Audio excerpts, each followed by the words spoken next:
Талант Тойчубек уулу Баткен облусуна кызмат өтөгөнү барган катардагы аскер. Эки тараптуу жаңжал башталганда ал Баткендин головной суу сактагычында болгон. Тажик тараптын аткылоосуна дуушар болуп, оор жаракат алган. Аскер кызматкери кандуу окуя тууралуу эскерип, төмөнкүлөрдү айтып берди. Биринчи бизге инструктаж берилген, чтобы провокация калтырбаш үчүн. Чтобы кыргыз тараптан биринчи жолу ок чыкпаш үчүн биз провокация калтырбай эле турганбыз. Тажик тарап ошону провокация калтырып, өздөрү жактан тажик тараптан биринчи жолу ок атуу чыкты да. Атканга бар, атканга уруксат. Ал жерде табель-паста деген турат. Посттун чеги өтүүгө тыюу салынат. Өтсөң атат деген жазуулар бардыгы бар. Жаңжал башталганда эле чыр чыккан жерге Баткендин айылдарынан чогулуп баргандар. Колдорунда курал жок болсо да өз жерлерин коргоп калууга аракет кылышкан. Күчтүн тең эместигине карабай, тажик тараптын куралдуу күчтөрү жергиликтүү элди бет-келди атып башташкан. Мен ошол Баткен район тургуну болдум. Ошол головныйда болду. Уруш. Биздикилер алар атыла баштагандан бери 10 мүнөттөй приказ күтүп туруп калды, атпайчы.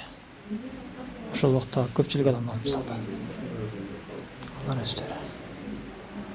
Биздикилер аткыла десек атпайт, оружие берсек бербейт да. Бизде приказ жок дейт. Ар ким ар жерде ар кандай маалымат берип атат. Мен көз менен көргөм ошо болду. Анан бир солдат жаткан. Мен ошого бараткам. Өлү тирүү билейин деп, автоматка алайын деп. Ошондо бутума ок тийди. Анан дагы эле кетип аткам, бирок жөрмөлөп. Осколок аркама чачырап. Өпкөмө тийди, ошо менен колком жетти. Ок жеген аскер ооруканага жеткен жолдон өтө албай 6 саат күтүп калган. Талант ден соолугу калыбына келгенден кийин кайрадан мекен үчүн кызматын улантарын айтып берди. Ал жерде гражданскийлерге да жардам берип аттык. Ранение алгандарга. Бизде медиктер болот, өзүбүздүн составда. Ошол медиктер жана башка биринчи медицинский помощь көрсөтүп атты баары. Раненияны саат 2:30-да алдым. Миномет насылкасынан күндүзгү 2:30-да алдым.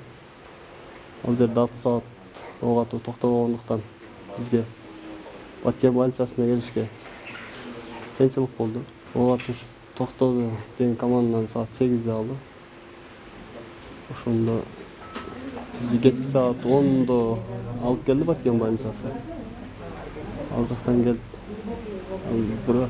Баткен облустук больницасында да медиктер жардам көрсөтүп атты. Октон жаракат алгандар улуттук хирургия борборуна алынып келинген. Аталган оорукананын башкы дарыгери бейтаптардын абалына токтолду.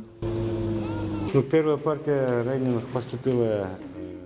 Биринчи жараат алгандар 29-нан 30-на караган түнү саат таңкы 5-терде 3 бейтап келип түштү. Аларга дароо эле биринчи жардам көрсөтүлдү. 30-апрелде саат 16:30-да экинчи жараат алгандар келди. Алардын көбү бутуна ок жеген, травма алып шок болгон абалда келип түшүштү. Ал эми 3-чү жараат алгандар 1-май күнү түндө келип, аларга биринчи хирургиялык жардам көрсөтүлүп, жандандыруу бөлүмүнө которулду. Учурда баардык чараларды көрүп жатабыз.